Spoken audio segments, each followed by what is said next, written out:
Well, hello everyone and welcome to today's video. I'm being joined today by Priscilla Radice. Hi Priscilla and welcome.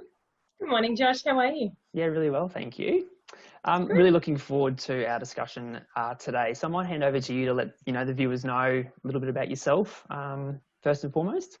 Sure. I'm Priscilla Radice. I'm a freelance contractor, so I run my own company, Contribute Consulting, and I'm the CEO of the Infrastructure Association of Queensland, which is a kind of peak body that represents the entire infrastructure industry for Queensland. So from recruiters through to engineering, design houses, advisory, legal. So we're heavily involved in the response for COVID-19 and generally for the industry more broadly. And I have a couple of other chair and board roles around a couple of different industries. My background is as a sociologist, so a little bit different to be in infrastructure and big major projects, but it does mean that generally I'm a systems thinker and I tend to look at a problem from the people perspective before the engineering and the technical perspective, which has held me in good stead over my fairly eclectic career. I'm on LinkedIn. I've done lots and lots of different things, which I always find is quite helpful to bring that diversity to the table. Yeah, amazing. I mean, I know when you and I caught up for a coffee pre-COVID. Pre-COVID, wow, yeah, seems like such a long time ago. Such a long time ago. Look, I really enjoyed our discussion. Obviously, myself with a coaching background, I enjoyed our discussion around that human element and how you bring that to, understanding the people first and how you bring that to everything you do in whatever role you're part of. Yeah, absolutely. And yeah, look, I'm really looking forward to our discussion today, obviously honing in on the infrastructure industry or sector and just, your thoughts on all things COVID and where we're going and how things are going to move. I'm in your hands. Thanks for asking me. It's nice to be asked. Cool. Thank you. All right. So opening, how are you traveling at the moment? How are you and your team going through all things COVID? Really well. Well, I wish I had a team. I do miss having a big team. So I transitioned to working from home sort of 12 months ago when I left my big corporate role and my big team and made the brave decision to kind of do my own thing, which meant setting up at home. So I kind of went through all that isolation and adjustment and how you manage boundaries and kind of work from home without it being 24/7 sort of 12 months ago. Yeah. So I find I'm helping others in that transition, okay. which has happened for a lot of people without wanting it to. In terms of a team, well, I don't really have one anymore. I work for myself. But from an IAQ perspective, I suppose the whole industry, it's working with the industry and I'm engaging with so many people on so many different levels. So that is really my team. And the board is hugely supportive and proactive, and that kind of becomes my team. And of course, Kim Ellis, who does a lot of our engine room work for IAQ, she's a really bright, bubbly and pragmatic personality. So Kim's a great stalwart and is keeping us all focused and connected. So I suppose it depends on how for me, a big learning curve was a team is not the team that you lead and work with per se. It's a much broader concept. And I think a lot more people are getting that now. Yeah, I think, and it'll be interesting for your perspective throughout our conversation on both you and your business and also IAQ, and just how that organisation is going. Because obviously IAQ would have done a lot of live events, those kind of things, and you guys would have had to transition. Yeah, it's really tricky. So from IAQ's perspective as an association, it's always busy, but I've never been so busy. We're obviously really heavily involved in the response, the rebuild, the reform with government. We are a membership-based organisation, so we've had to be really nimble and adjust to online, how we're adding value to our members, how we communicate without our events, because it is a really big platform for us.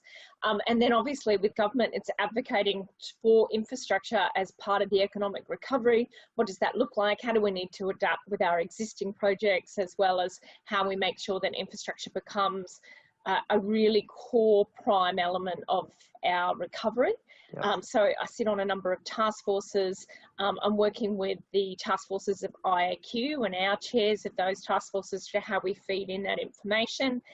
We're privileged to have a seat at the table with the government. So I sit on Minister Dick's Infrastructure Industry Steering Committee, which is chaired by the Coordinator General, Tony Power.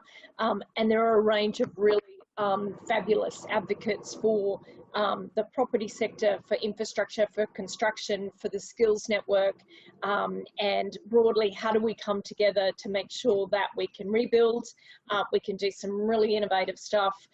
There's the immediate response, there's a rebuilding kind of recovery, but then there's a real opportunity here to transform and reform and to just do things differently and not to kind of default back to the old paradigms. So it's a really exciting group to be a part of, and we're all really committed to trying to do things better.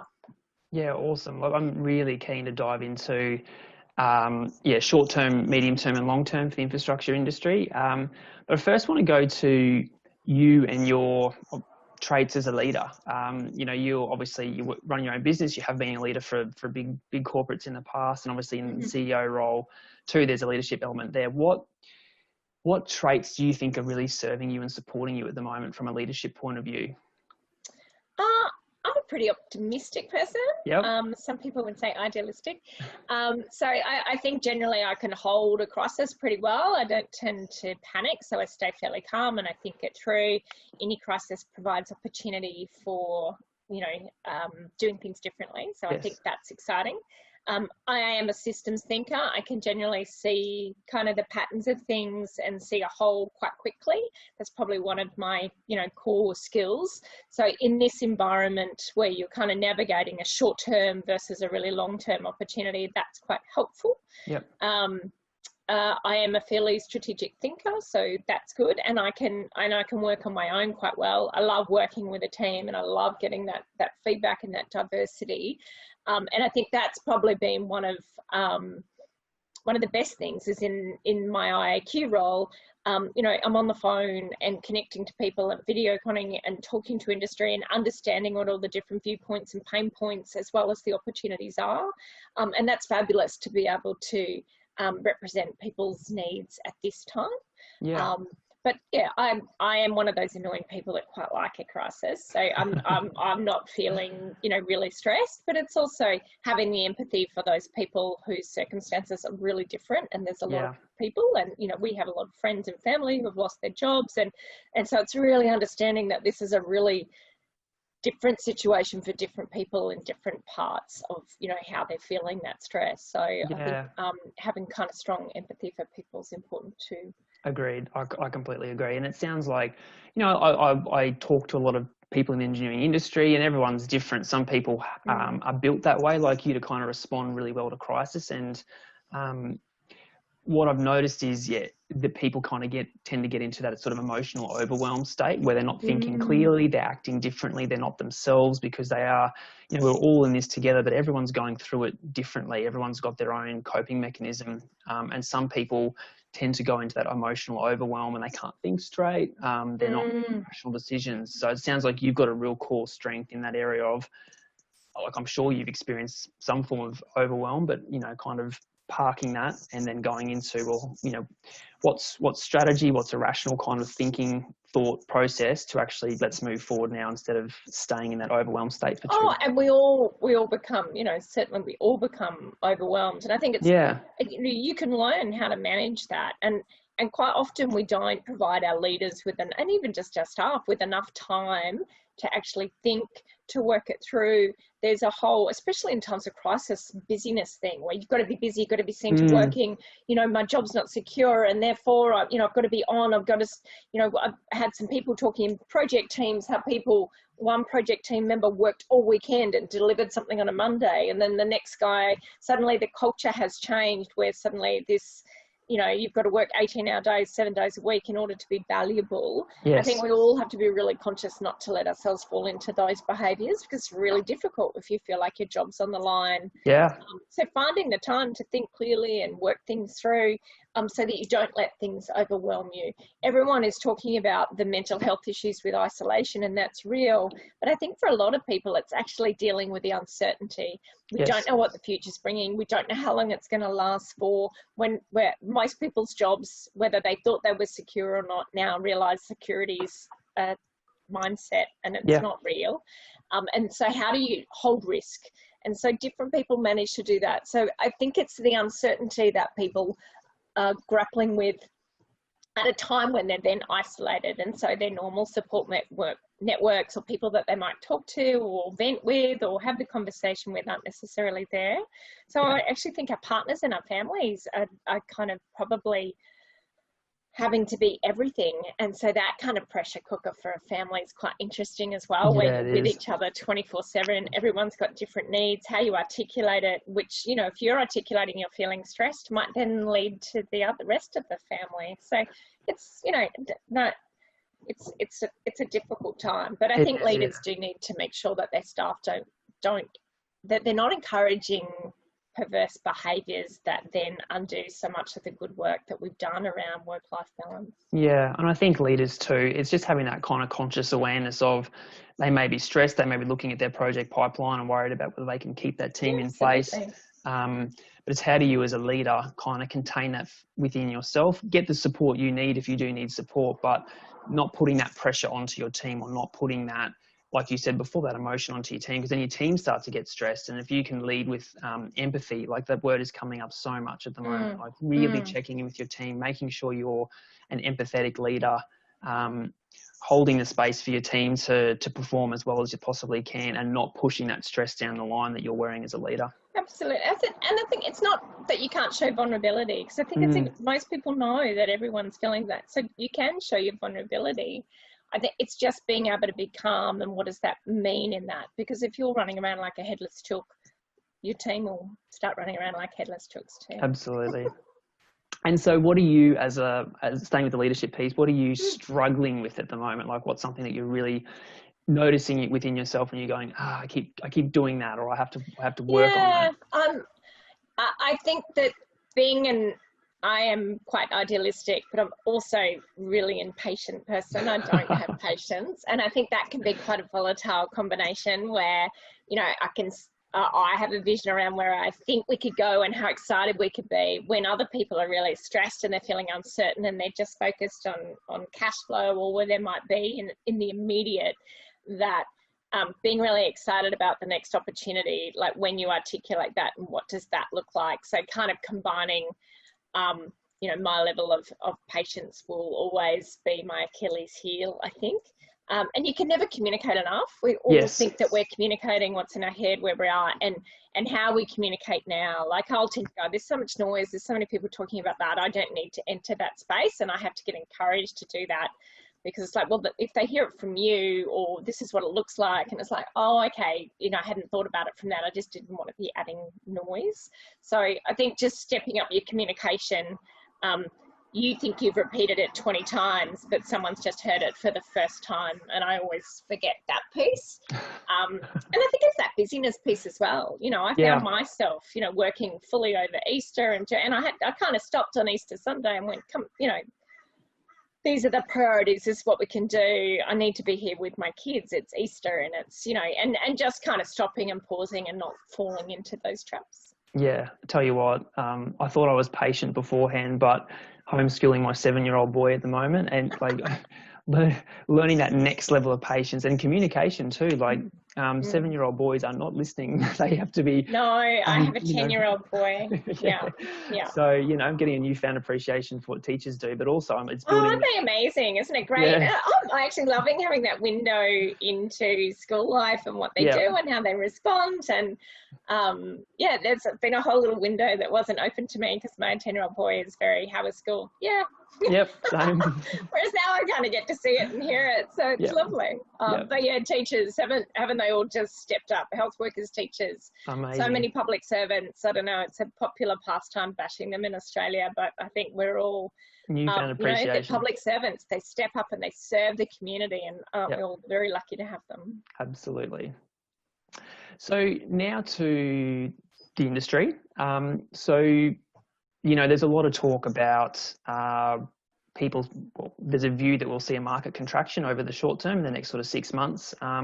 You know, in your view, how do you know, everyone watching or listening, how do you make sure you stay in the game and make sure that you continue to add value to your organisation and your stakeholders through this? You know, if we do go through a bit of a contraction, you know, how do you keep adding value? How do you keep turning up and adding value? Look, that's a good question. I think I think there'll be parts that contract and parts that grow. We're already seeing that with the ABS stats last week, the week before. I think construction's down 4%, mining's 11%, transport was 8%. So we're not immune already. I think there's more of a, I'm not sure how much it will contract versus pause. We operate in a when game, not an if game. Infrastructure needs are enormous across ASEAN, and that's not going away. I think there will be a reprioritisation of which projects, what do they look like. Cities are designed around disease. They always have been. You know, wide boulevards, how our windows work, you know, what the skyrise looks like. It's been, you know, how surfaces are sealed, sewage, water pipes. You know, it has all been in response, a lot of it, to major diseases. And I don't think COVID will be any different. I think the fact that we've got major workplace practices will change. So I think we'll see a lot of active transport, walkability studies, sustainability. I think there'll be a bit of a reset around capacity and issues in some of the major projects. So I think we'll see more smaller packages of work, asset management. The fact that we've now got over so many of the behavioural issues around digital take-up because we've had to. I think we'll see a lot of our projects, anything that a computer can do, it will be doing much sooner than we were predicting because we're over that behavioural barrier. So I think overall there's going to be good work. I think the areas that were patchy in kind of consulting, advisory and engineering aren't necessarily going to come back. So I think there had to be a reshaping of teams and skills and size and scale of businesses that is probably accelerated and will occur. But the work is there and it will continue to be there. Some of this is also about private sector and how, especially in Queensland, how we bring the private sector in to fund public infrastructure. Completely agree. Because the debt levels are big and that's real. And I think we all know what will be an acceleration mode to get work out there, support the economy, be in that space. My actual concerns, not for the immediate contraction, it's kind of the 18 months where our reality of our financial positions start to come through, and it is hopefully a post-COVID kind of space. And I think there are lots of opportunities. There's plenty of liquidity out there. Cash is not an issue. So I think that there'll be a real, hopefully, willingness to think about how we package up work. And it might not be just about a project. It might be about a hospital and a school and a new transport node. And what does that look like from a precinct point of view? And how is that funded as a precinct? And how do you kind of share the profit? What does that look like from a PPP perspective and over the long term? Rather than it being about, well, it's this project and this is the patronage and that does or doesn't stack up for the private sector. I think both private sector returns, you know, we don't live in this kind of really easy productivity gains. There's, you know, the kind of returns that we saw over the last 100 years. I think that has shifted a bit, but not necessarily acknowledged. And then governments can't continue to do all the heavy lifting. So how does a community get comfortable with whatever our new funding mechanisms are, especially in Queensland where the private sector hasn't necessarily been seen to have a role in a lot of the public sector infrastructure, but government can't kind of carry the burden any longer on its own. No, look, I agree. I'm keen to dive into some of the things you spoke about then. There's been a lot of kind of discussion on LinkedIn about obviously the government's released, you know, whether you call it stimulus packages or the shovel-ready projects. They've said we want to do shovel-ready projects and get them going to boost the economy. And there's been a lot of discussion. I think there was a media article talking about how roads are going to save the Australian economy. And a lot of people were saying, you know, now is the time to actually not rush back into just building roads for the sake of building roads. Actually have a look at what are more socially responsible projects we could be doing. What, you know, we've got the government's willing to spend money on infrastructure, on doing things to boost the economy. But why should we just be spending on roads and bitumen and that sort of thing? So I think there is a real balance between, for me, it's about certainty of projects rather than accelerating into a big route. So which roads are needed? What are the workplace? Is the capacity still an issue? Because, you know, I know if I lived at North Lakes and I've proven I could do my job remotely, I wouldn't want to be jumping back in the car every day just to go and be present in the office. So I think that there will be I think that there will be a real shift around what does capacity, what's it look like. This is an economic crisis. It's not a disaster recovery. So this whole idea that we just have to go and rebuild a whole pile of infrastructure, I would like to see, and we're seeing it with Milan and other cities, you know, in Europe, dedicating space to bike lanes now. They're reducing speed limits. I would love to see us really not, it doesn't have to be a pause where nothing happens, because, you know, financially, none of us can afford to do that. There are certain projects that we know they've got a business case, we know they make sense. We should absolutely be putting those into the market. But we should always be, you know, if you look at a supply chain of infrastructure, construction's at one end of it.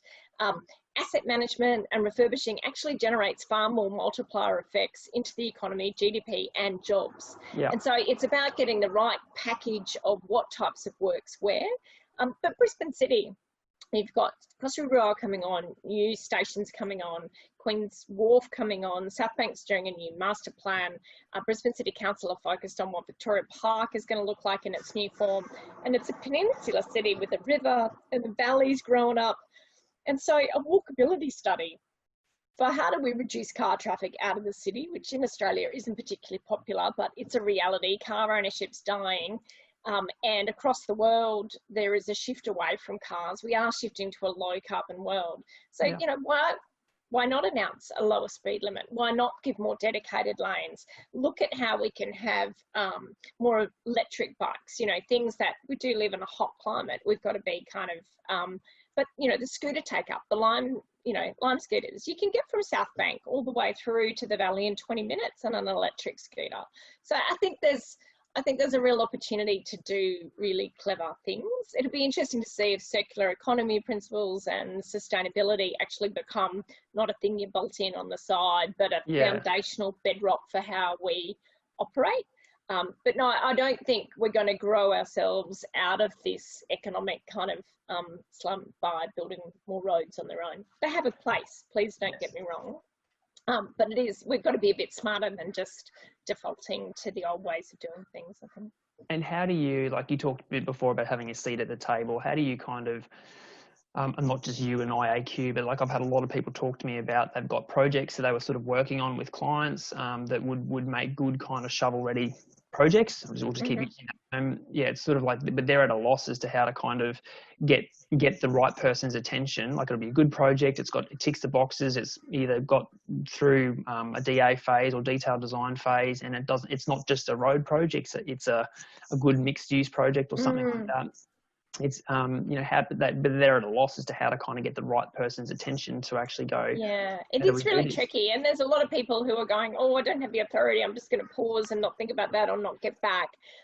We've been working on that task force with the Coordinator General around a project prioritisation framework. Okay. So how do we quickly determine which projects are the right ones to prioritise, under what criteria, what are we trying to achieve with our economic objectives, and then how do we get a lot quicker around packaging work into the marketplace. So that's happening in parallel. I would fundamentally, you know, just pick up the phone and ring me. If there's a bunch of projects, then we can start. One of the things I want to do is run a virtual workshop across industry, financiers, property sector, infrastructure sector, and actually get a real sense of here's a big project list, and then let's feed them into this prioritisation framework. So there's a fair bit of work happening at the moment. So the more you can dial into your industry representatives, whether it's the IAQ or QMCA or UDIA, Property Council, whoever it is that is your voice at the table, make sure that you're being heard with that level of detail, because there are a lot of people that I'm hearing that this project stalled or paused, and on the face of it, you can't understand why. Yeah. And so we have to get past that behavioural piece. I mean, some of that's the uncertainty of budgets and what's going to be funded and what does that look like. But I think the more visibility we have, the more we can be really kind of saying there's no reason for this to be stalled. These are exactly the sort of projects we need to move forward. And a real focus on the infrastructure that is economic enabling and is catalytic.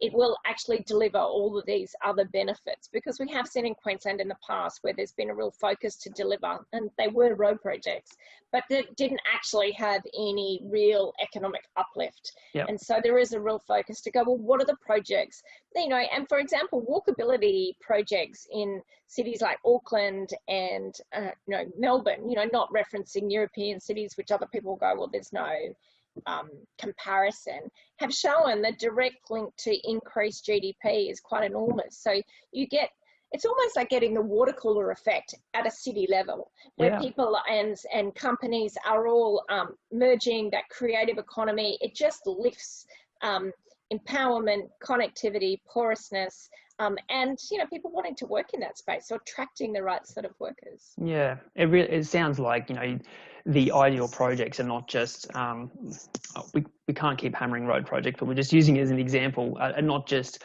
one consultant, one contractor building that. It's projects that involve a myriad of different consultants, a myriad of different industry representatives, and a myriad of different people building it. So actually, it's size and scale. You've really got to look at who you're feeding across the value chain of infrastructure, how it's packaged, making sure you can get the right size and scale of companies. And it's not either or, they're not mutually exclusive. It's actually having the right, diversity equals resilience broadly, whether that's in a company, in a business, in the ecosystem. And infrastructure is an ecosystem. Our cities are ecosystems. And so if we're being really conscious about making sure we've got the right package of things and programs, then we can actually, as a whole, make sure that we're delivering.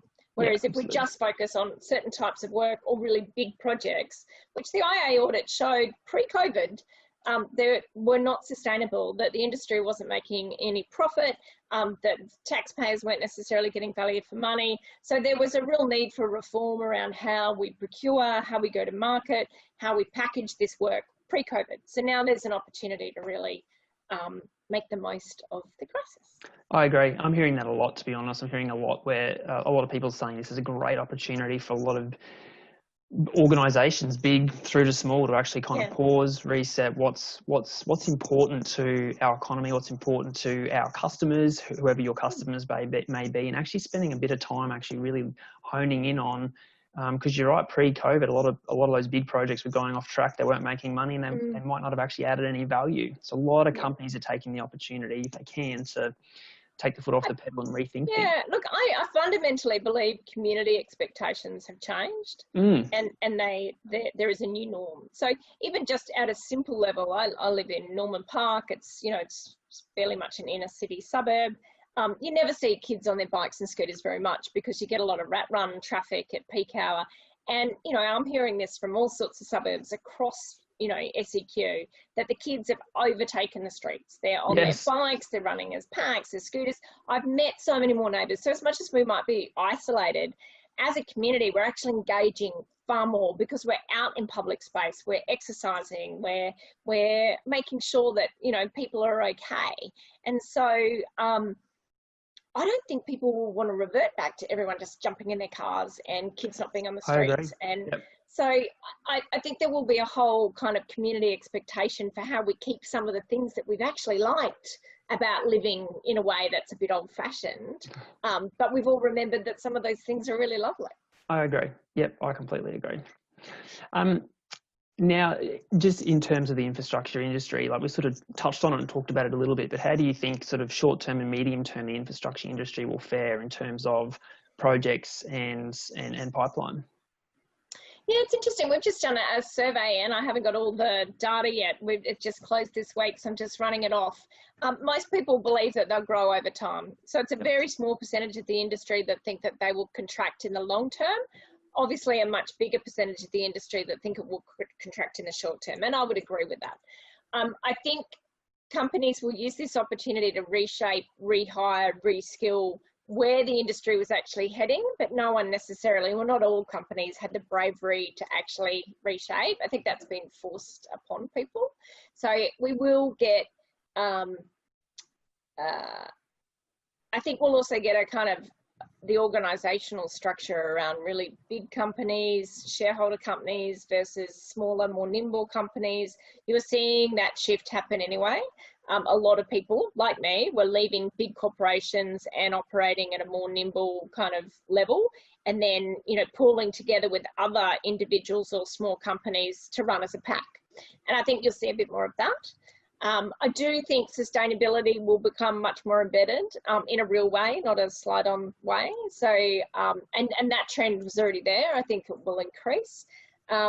AI will become normal and it will be embedded, and I think we will accelerate out of a lot of project controls, admin, rerunning plans, Excel spreadsheets far quicker than we might have. So anything that a machine can do, we'll be doing quicker. But new jobs, and so every time there is a major shift towards automation, more new jobs are created than jobs lost, but it takes time. So I think we've got an opportunity to be more conscious of that lag period and what those reskilling, redeployment looks like. Some industries will probably not recover. Infrastructure isn't one of those, but how we team, how we package, how we go back, I think that you know, will be a little bit different. But not markedly so. Like the essentials of our business and our industry will remain the same. I do think that the analysts and data and the people who can not only find the data but understand what it means and what those patterns mean and then form a response to that, those clever companies that get digital and get data, and there's a few of them around, will accelerate because, you know, I think that will be. I think there'll be a big growth in the whole leadership, strategic mindset, business resilience, agility, that whole space as people go, oh, we weren't quite as prepared for that. Yeah, that wasn't fun. Asset management, refurbishment, doing more with less, that whole space, and then linking to tech. And I think planning. I think that there will be, I think there'll be a real look at the base assumptions, how we bring transport and land use planning together, that kind of strategic mindset around how we link our economic objectives with our well-being, obviously health, education. There'll be an education revolution. We all know the skill system doesn't work. You know, it's based around that old factory model. You have the rock up and you do this and you learn how to do this and you learn how to do that. That's not how anyone works anymore. It's not how the world works anymore. It's not. So we're embedding this old mindset into our kids, which is the opposite of what we want. So the eternal optimist is hopeful that we'll have an education revolution, which would be really exciting, that's focused on problem solving and not focused on working in boxes. But yeah, I think that there will be how quick some of those changes happen and what does it look like, because it, you know, it could actually do the opposite. It could bounce right back where growth and economic recovery overpowers everything. And there's an argument for that, and then everything actually gets dumbed down and pushed out. And so, you know, it could go either way, or more likely to be a bit of a hybrid of both. Yeah, and I mean, I'm hearing that a lot too in the leaders that I'm talking about, which is there are opportunities everywhere. You just have to be willing to have the right mindset, the right kind of way of viewing things. Like, you're right, the way things were done 6 to 8 weeks ago now are completely different. So everyone's been forced to shift and adapt, which I think's been a good thing. But there are some people that have kind of got their head in the sand and are just going, I'm just going to wait this out and see, and just kind of, when this whole thing's over, I'll emerge and I'll just go back to doing things the way that I did it. And I think that's not going to work. Yeah, I think people with that mindset will get left behind. So I think it's I completely agree with that. I think if you can't be nimble, if you can't, even if you're not sure exactly if it's right or not, but if you can't jump into the flow and be working it through, you will get left behind. And you know, in some ways, you know, a lot of our focus in Australia is on process and structure and have we got this system right? Do we do this business case right?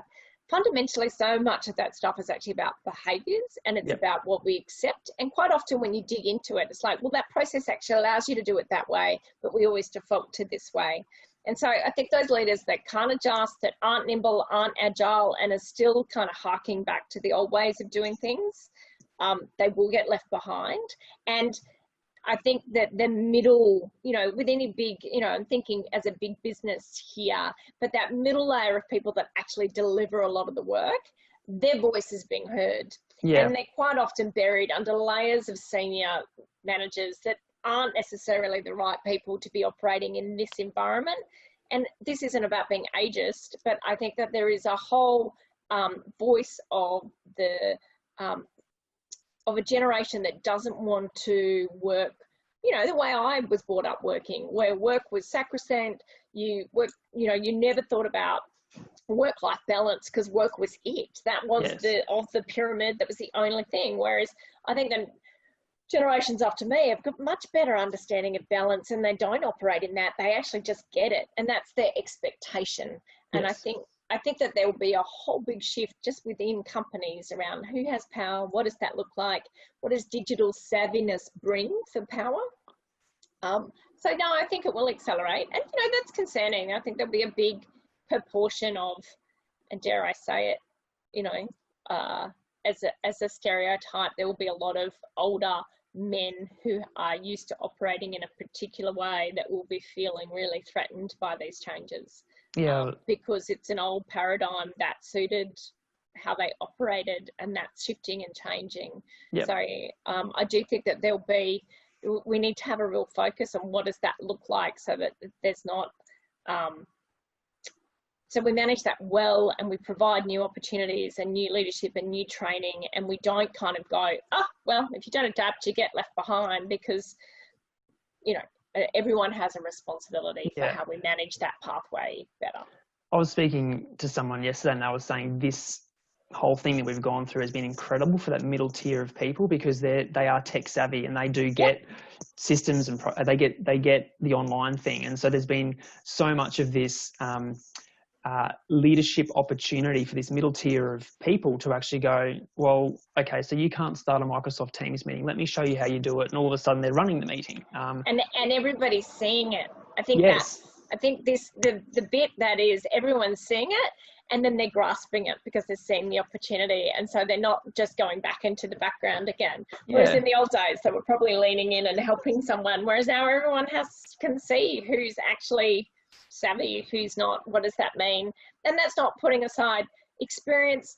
Cannot be bought. It is, what you get from learning with people and experience. And I'm seeing a lot of people really stressed by this, because they have forgotten that you have hard economic times. Australia has been on a pretty good trajectory for a really long time. And so there are people whose entire working generation has been pretty easy.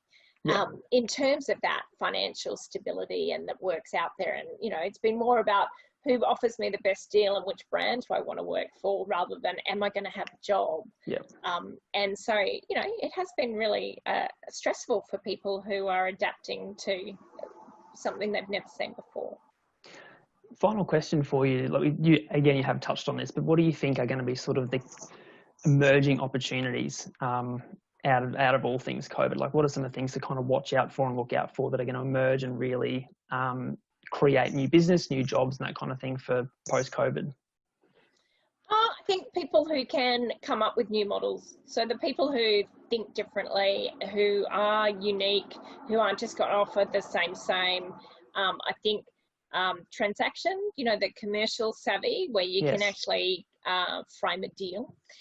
Because how we fund stuff is going to be critical. I think the design of our cities, and people who can think cross-sectorally, so that they're not, this is a transport project or this is a rail project, people who can use skills from across sectors and bring that together, because I think we're going to be thinking more about precincts and more about place and outcome-led design and sustainability.